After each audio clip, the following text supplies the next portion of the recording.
Hi, I'm Robert Estrin here at livingpianos.com with another show for you. Today the subject is, what are stencil pianos? You may have heard this term before, and it's really important to know about this. You may have visited a piano store and you see lots of American names on pianos, but did you know that almost none of them are what they appear to be?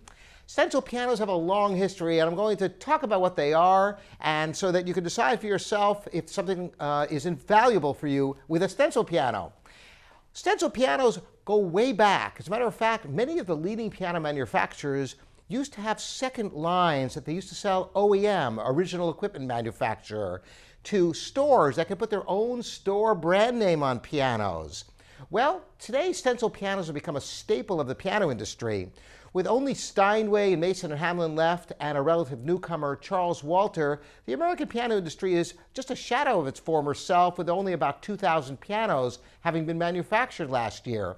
But you wouldn't know it walking into piano stores with dozens of familiar names.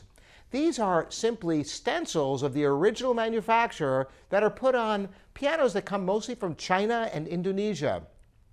These stencils are put on, and just to give the name that people are comfortable with, because, for example, here is a Baldwin piano made in 1990. Yes, it was made in the United States, but you'll go into a store, you'll see a piano that looks virtually identical to this that has nothing to do with this piano except for the fact that Gibson, the guitar manufacturer, bought Baldwin.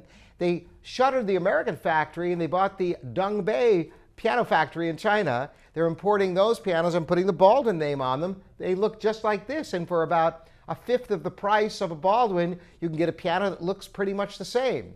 It's important to know the difference. Stencil pianos have a place. There are many situations where a good or decent Asian production piano is fine.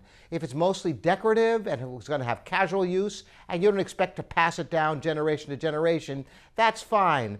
But it's important that you know what a piano is. Now, one of the techniques that many piano dealers use to try to sell these Chinese pianos is to try to bring life like there's something special about them. For example, Steinway has done a great job of marketing their Essex and Boston lines.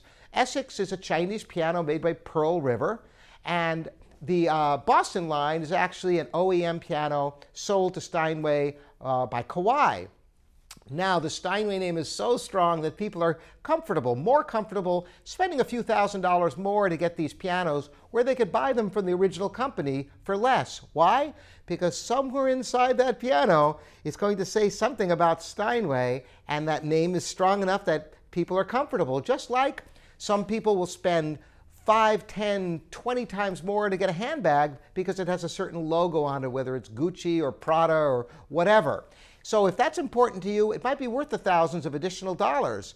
But keep in mind, anybody will tell you, and there are many books written about how to buy pianos, that tell you to buy the original manufacturer's name on the front of the piano. Why is this? Well, there are two simple reasons that make a lot of sense. Number one, no manufacturer will ever sell a superior product to a competitor than what they put out with their own name.